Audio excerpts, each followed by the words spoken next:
They say most stories start with a bang. Mine started with a burr, the grind of an espresso machine I'd gifted my wife, Melissa, last Christmas.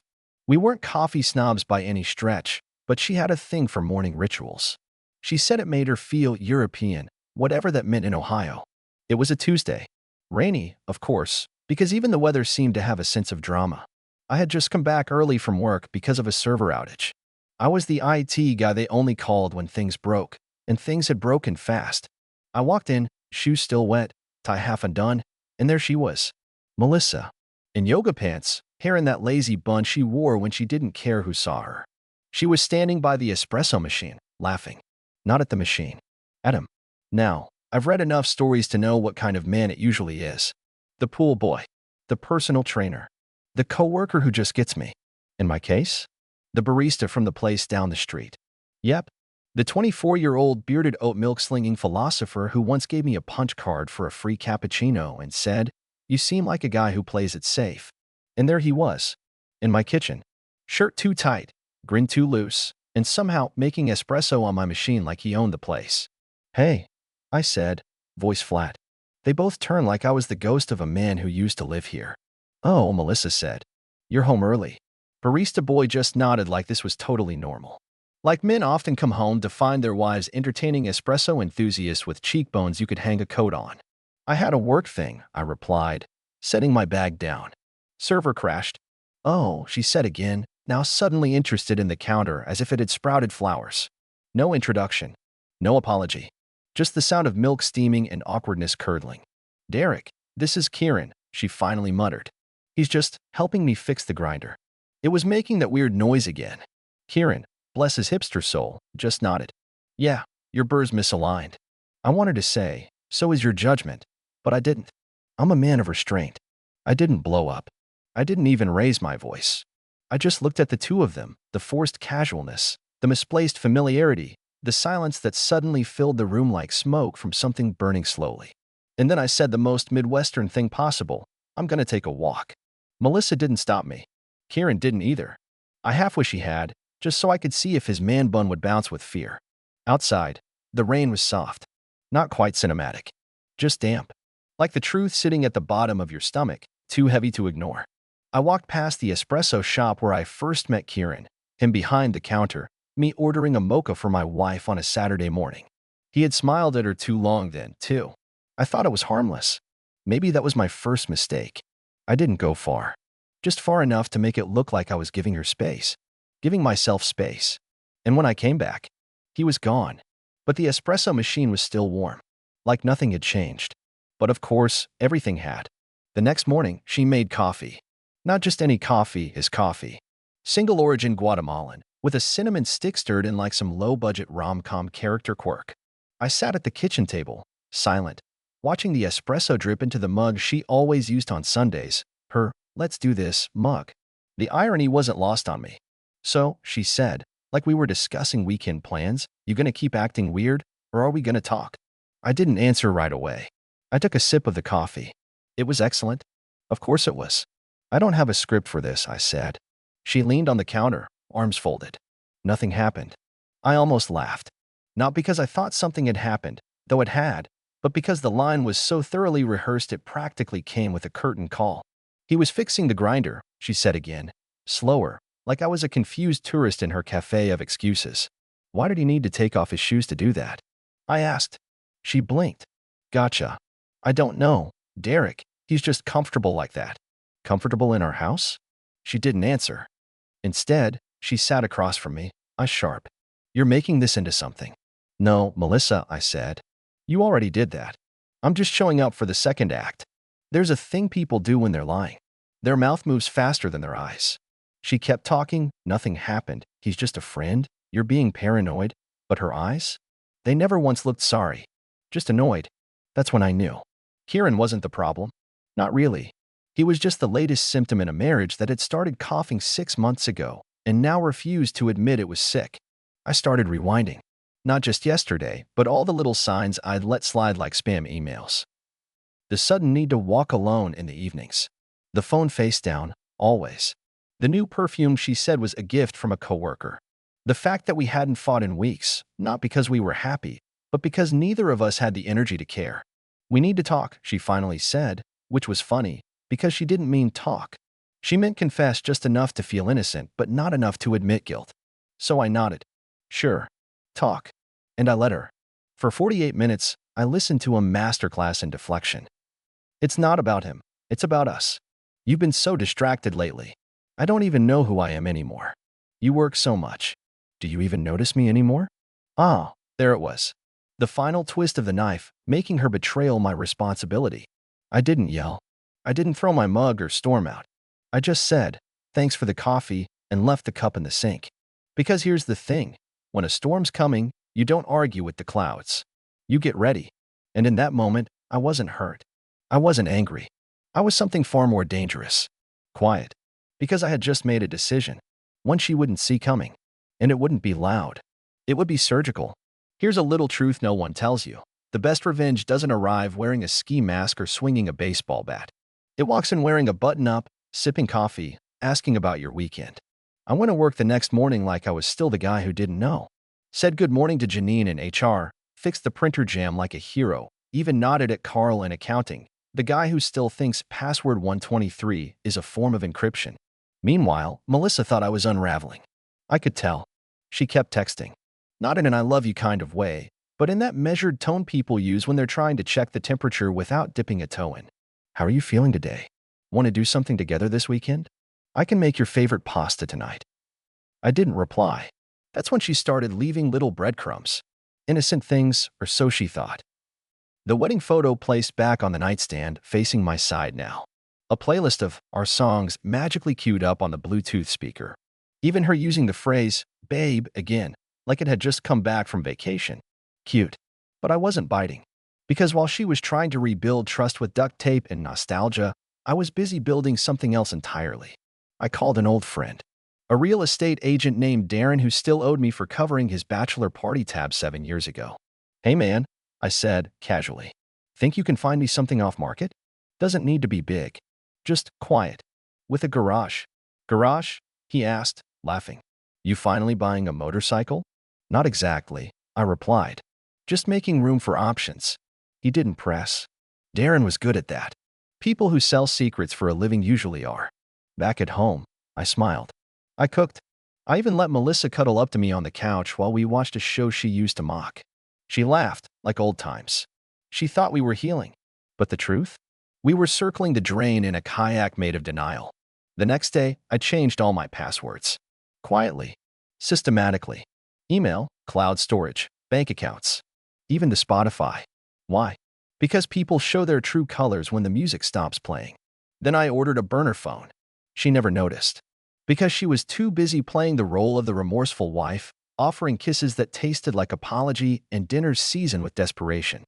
You've been quiet lately, she said one night, folding laundry that wasn't even hers. But I think we're getting back on track. Yeah, I said, folding a towel like it wasn't a metaphor. Feels that way. But what I didn't tell her was that the track we were on wasn't hers. It was mine. And every mile was bringing us closer to something she wouldn't be able to walk back from. You ever watch someone build their own news, one apology at a time? It's wild.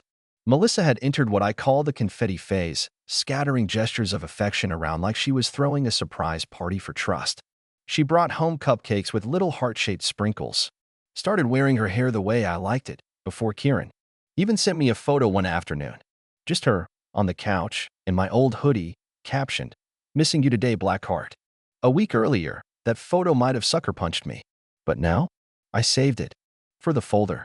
Because that was the plan now. I wasn't just collecting evidence. I was curating a digital museum of marital contradictions.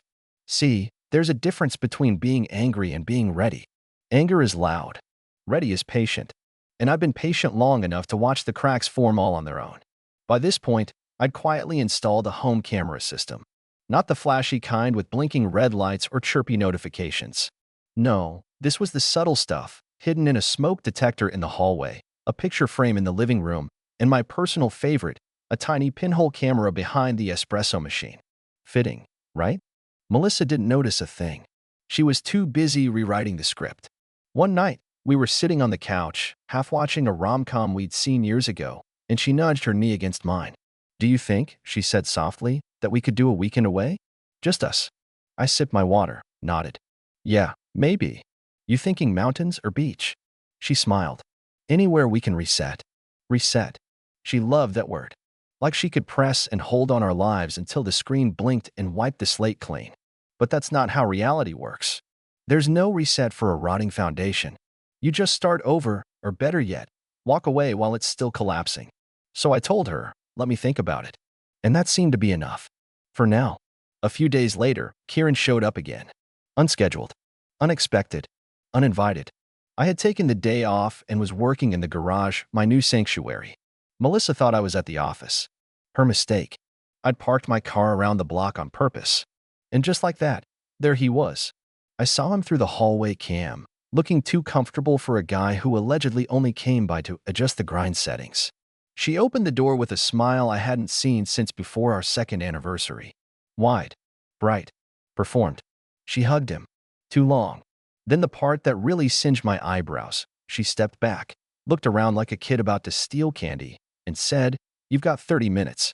No further detail. Just 30 minutes. I didn't need to guess why. I didn't interrupt.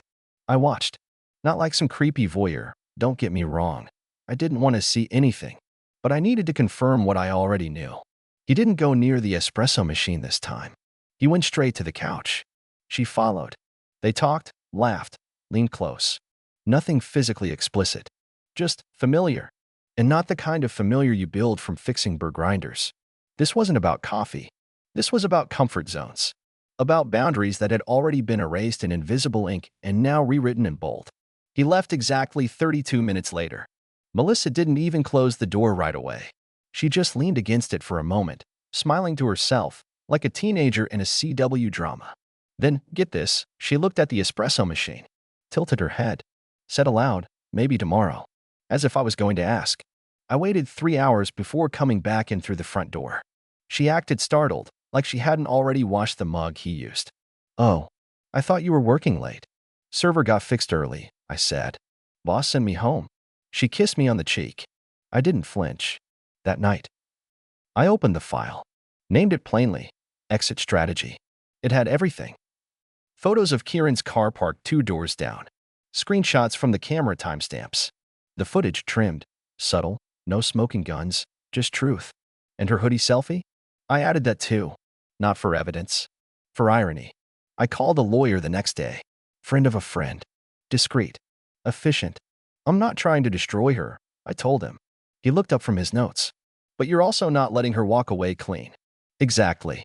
He nodded like a surgeon being handed the right scalpel. We got to work drafting a plan, not just for divorce, but for detachment. No drawn-out drama. No televised custody battles over the dog we didn't have. Just strategy, control, and dignity. Mine, mostly. A week later, I agreed to the weekend getaway. Beach town. Cozy Airbnb. Romantic reset. Remember? She lit up when I said yes.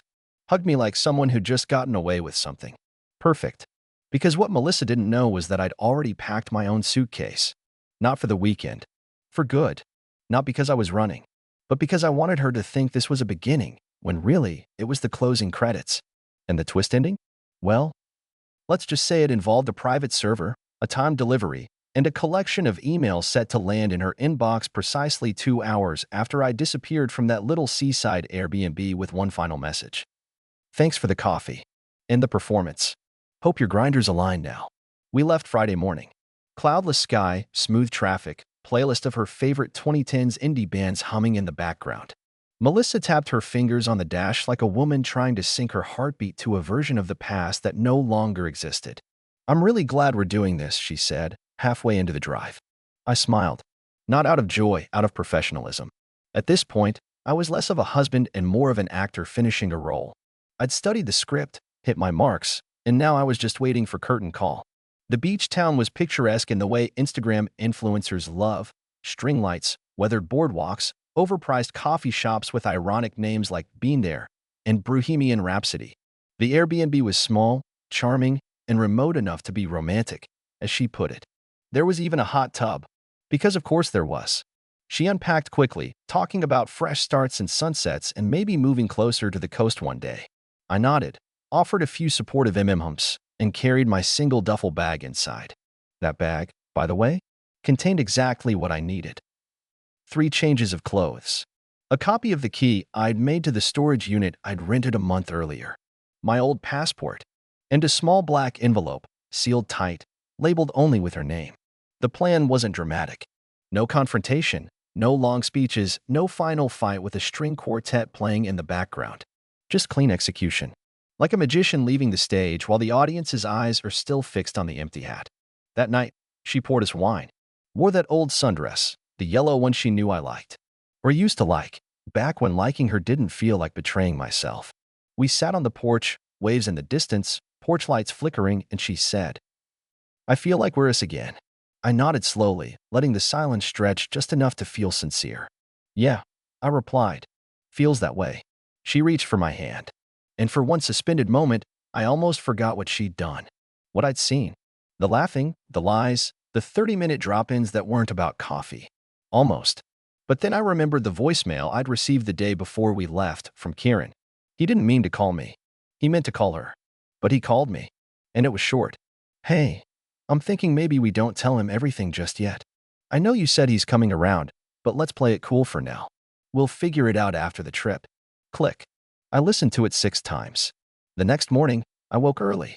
Made her coffee the way she liked it. Sat next to her on the porch. We laughed. We shared memories like tourists admiring ruins they helped destroy. Around noon, I told her I was going into town to grab pastries from that cafe she'd mentioned on the drive-in. "You want anything special?" She grinned. "Surprise me." "Oh, I would." I walked into town, ordered 2 cinnamon scones, tipped generously. Then I kept walking. Right past the cafe. Past the corner store. Past the artisan candle shop she would have dragged me into. Right to the bus terminal where I'd stashed a second duffel and a pre-purchased one-way ticket under a name she didn't know. I boarded the 2:15 p.m. to Charleston. No hesitation. No second look. And somewhere between mile marker 73 and the city limits, I sent the email. 1 click. The whole folder.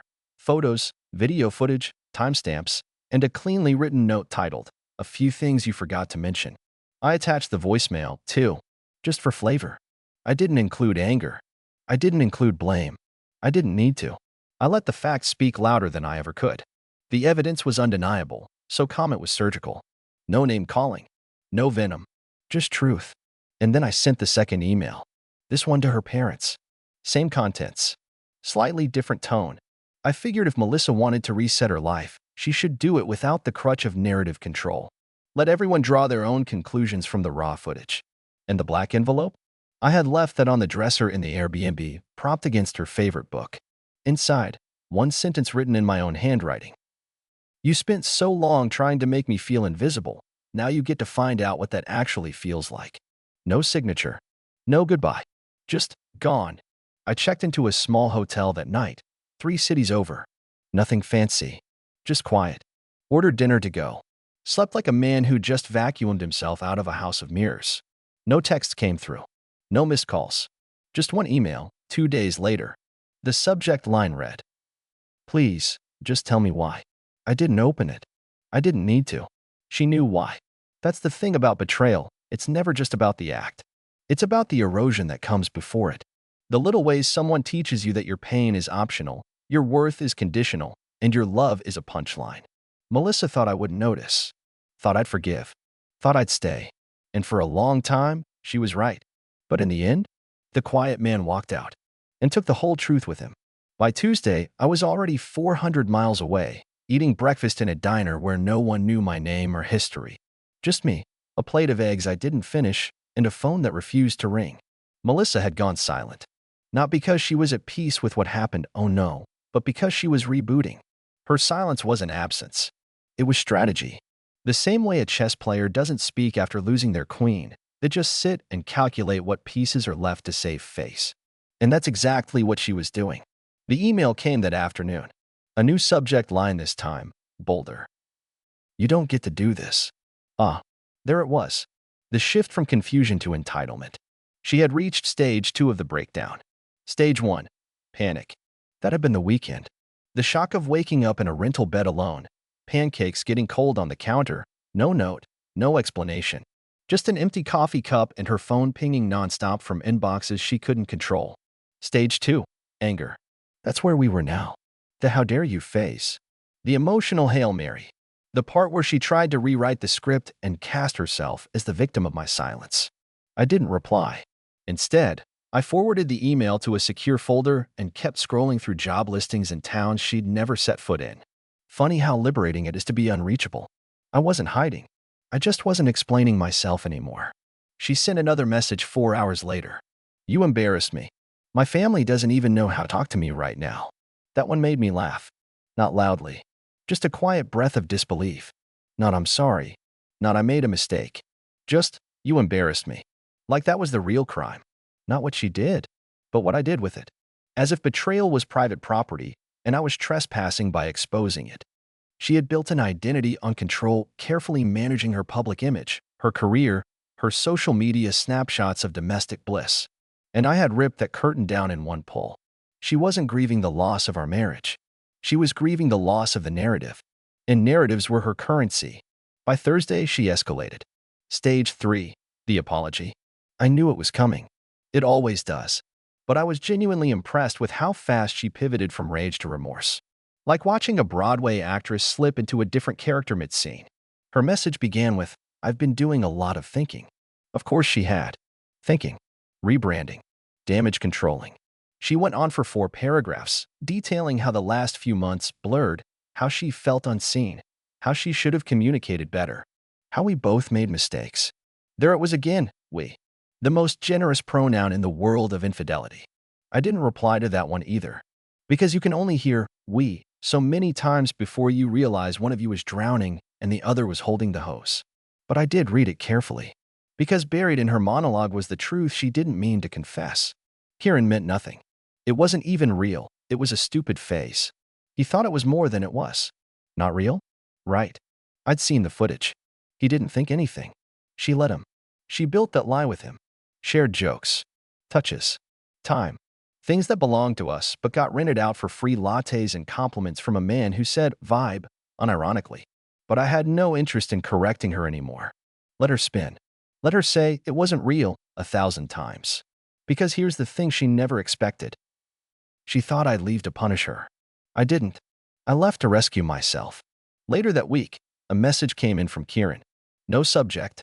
Just a name in the inbox I never wanted to see again. I hesitated. Considered deleting it without reading. But curiosity got the better of me. Inside, 2 lines. I didn't know how bad it was. If I had, I wouldn't have. He didn't finish the sentence. Didn't need to. I stared at those words for a while, how bad it was. As if Melissa had described our marriage like a horror film. As if her nightly glass of Pinot and half-lies over text made her the victim of a story I was too boring to notice unraveling. I closed the email. Didn't respond. There was no version of this where Kieran's apology mattered. He wasn't the villain. He was just the stagehand who wandered into a show that was already falling apart. I spent that weekend moving into a new place. Tiny, off the grid, still smelled like paint and unfinished dreams. But it was mine. The first space I'd occupied without her voice humming in the background, asking where I put the vanilla extract or why the laundry basket was still not emptied. There was no espresso machine here. Just a kettle. Tea bags. Peace. That night, I opened a fresh notebook. On the first page, I wrote, She buried the truth in charm. I dug it up in silence. No one would read it but me. Didn't matter. Because Melissa thought silence was weakness. But it wasn't. It was power. It was the sound of a man no longer explaining himself. And the echo of a woman realizing she'd lost him the second she stopped noticing he was leaving. She didn't call right away. Melissa knew better than to chase with her feet. She chased with her narrative. Posts started showing up on her socials. A photo of the beach with the caption, Some people walk away from everything. Others stay and grow. A quote card. Healing doesn't mean forgetting. It means choosing yourself. Then, a selfie. No ring. No smile. Just mascara and melancholy. All designed to elicit the right mix of pity and curiosity. She was no longer the woman who got caught cheating. She was now the woman who got abandoned. But I stayed gone. And when that didn't work, she escalated to mutual friends. Emma called me first. Hey, she said, cautious, like she was tiptoeing across emotional eggshells. Melissa's really struggling. Yeah, I replied. I imagine watching your own mask fall off is stressful. She says you didn't give her a chance. I chuckled. Oh, I gave her years. The letters started 2 weeks later. Actual letters. Handwritten. In envelopes. No return address, but I knew her script by heart. The first one was 6 pages long. She'd started therapy. She blamed her emotional detachment on unresolved childhood stuff. She missed the way I made her laugh. She hated that I'd made her feel replaceable. That last part made me pause. Because that was the truest thing she'd ever written. She hated feeling replaceable. Not because I left her, but because I didn't orbit her anymore. Because I didn't fall apart. Because I didn't rage. Because I made no noise. Just vanished. Like she had trained me to do. She followed up the next week with another letter. This one was angrier. You've weaponized silence. I can't defend myself if you won't talk to me. That one made me smile. Because now we were on stage 4, the mirror. When the guilty start blaming you for your response to their betrayal. Not the act. The consequences. Eventually, we met. Not because I wanted to, but because closure is a funny word. People think it means a clean ending. It doesn't. It just means you get to watch someone realize it's already over. She picked a little restaurant, neutral territory. Wore the same lipstick she wore on our 5th anniversary. A performance down to the props. She smiled when she saw me. I didn't return it. We talked. Not about the affair, that part was dead. We talked about the years. The house. The things we left half-built. Then she leaned in. I don't expect you to forgive me, she whispered. But I do think we could find our way back. There it was. The moment she tried to rewrite my silence as a pause. I sipped my water. Let it sit in my mouth before answering. I don't hate you, I said finally. I just don't believe in you anymore. She blinked. But I've changed. I don't care, I said. Calm. Clear. I'm not interested in the version of you that only exists because I left. She didn't cry. She didn't yell. She just nodded. Slowly. Like someone watching a door close, knowing they're on the wrong side of it forever. Cruel revenge? It didn't look like what she expected. It wasn't public humiliation. It wasn't yelling. It wasn't me torching her stuff on the lawn while the neighbors filmed. It was a notarized document delivered to her apartment. An updated will. In it, I removed her name from every emergency contact, power of attorney, and estate note. But the best part? I left her one thing. A letter. Just 4 sentences. You always thought I'd fall apart without you. But all I did was fall back into myself. You taught me what love shouldn't feel like. And for that, thank you. That was the revenge. Not fire. Not scandal. Not chaos. Just truth. Just peace. Just the deafening echo of a man who once loved her. And no longer did. And for someone like her, that was the cruelest ending of all.